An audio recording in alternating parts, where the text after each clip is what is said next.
అందరికీ నమస్తే. This is Jyotsna Chandradutt wishing you all health and happiness. Time management గురించి మనం ఒక అంశంలో చూసాము. ఇప్పుడు time management in public speaking అనే అంశం చూద్దాము.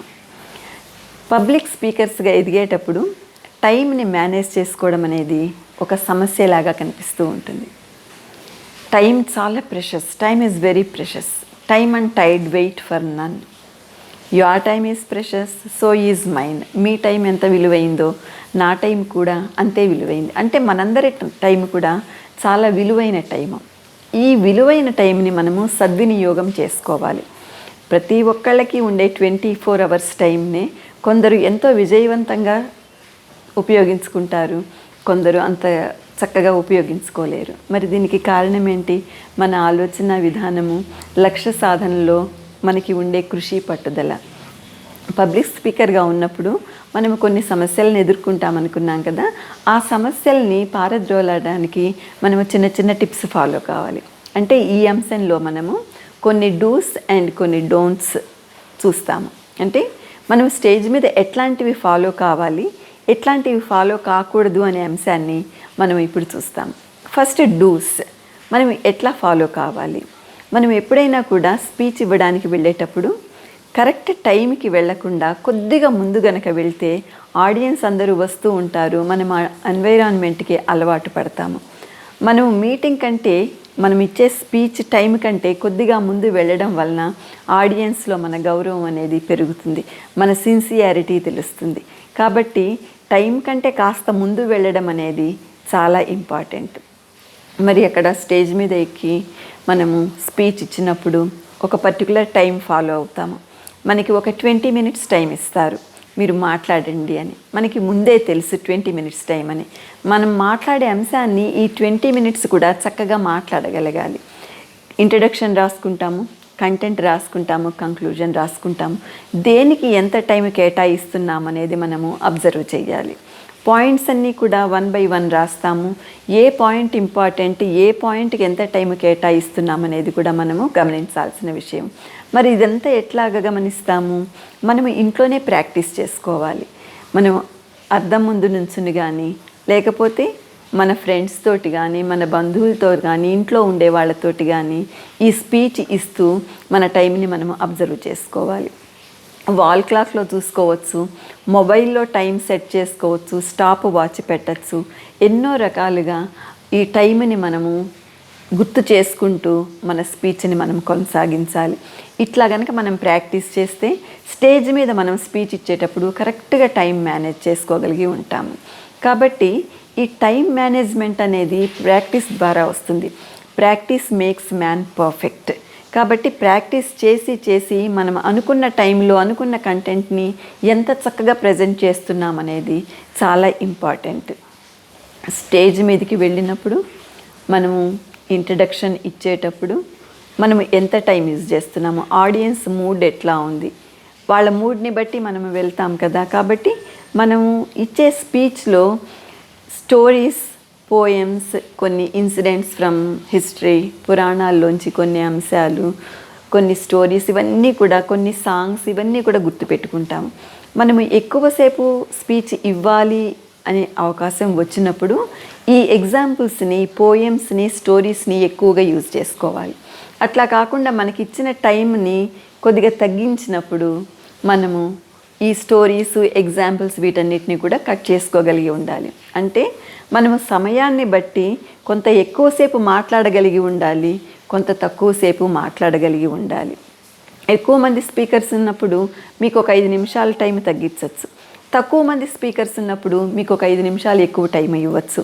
కాబట్టి టైంని బట్టి, ఆ ప్రదేశాన్ని బట్టి, అక్కడ ఉన్న వాళ్ళ పరిస్థితులని బట్టి మనము మన టైం అడ్జస్ట్ చేసుకోవడము, మన టైం మేనేజ్ చేసుకోవడం అనేది చాలా ఇంపార్టెంట్.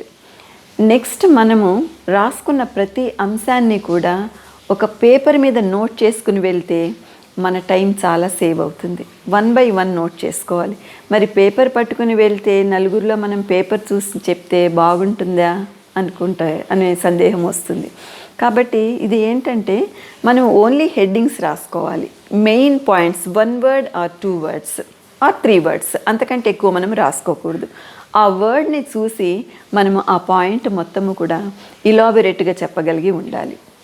మనం ఆడియన్స్కి ఫస్టే చెప్పచ్చు, నేను 10 పాయింట్స్ చెప్పదలుచుకున్నాను, ఈ 10 పాయింట్స్ కూడా చాలా ఇంపార్టెంటు, మీరందరూ 1 by 1 నోట్ చేసుకోవాలి, ఇదే ఆర్డర్లో నోట్ చేసుకోవాలి, ఇదే ఆర్డర్లో చెప్తాను అని మనం ముందే పేపర్ చూపిస్తే అక్కడ ఆడియన్స్కి ఎట్లాంటి కూడా డిస్రెస్పెక్ట్ ఉండదు. మనం అంటే చూసి చెప్తున్నారనే చులకన భావం ఉండదు. పాయింట్స్ మర్చిపోకూడదు కాబట్టి పేపర్ మీద రాసుకొచ్చారు, చక్కగా చెప్తున్నారు అనే అభిప్రాయం కలుగుతుంది. కాబట్టి హెడ్డింగ్స్ని, మెయిన్ పాయింట్స్ని బిట్స్ లాగా మనం రాసుకుంటే వాటిని మనం ఎలాబొరేట్ చేసి చెప్పడానికి అవకాశం ఉంటుంది.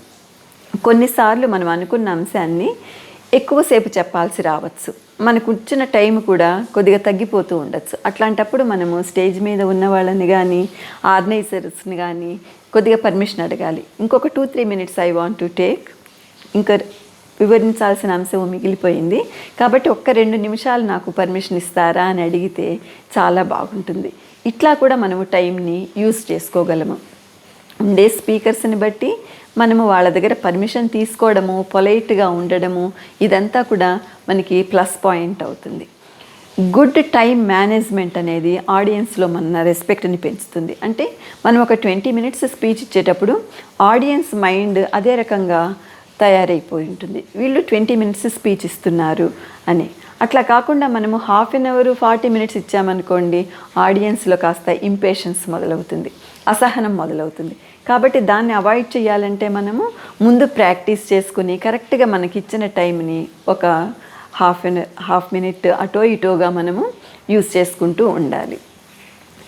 తర్వాత మనం చెప్పే అంశం అంతా అయిపోయిన తర్వాత కంక్లూడ్ చేసే ముందు ఆడియన్స్కి కొంత టైం ఇవ్వాలి.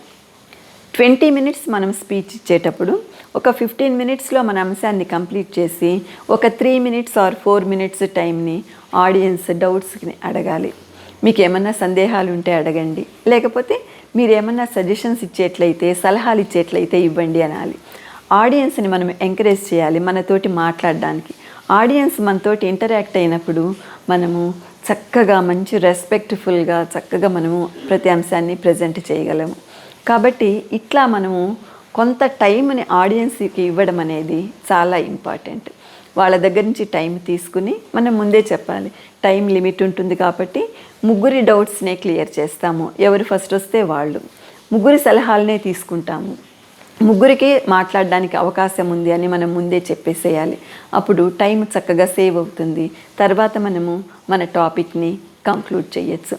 కాబట్టి ఈ అంశాలన్నీ కూడా మనము డూస్లో వేసుకోవాలి. ఇప్పుడు డోంట్స్ మనము ఎట్లాంటివి మనము ఫాలో కాకూడదు స్టేజ్ మీద అనేది చూద్దాము. టూ మచ్ ఆఫ్ నాలెడ్జ్ మనం ఇవ్వాలి అని అనుకోకూడదు.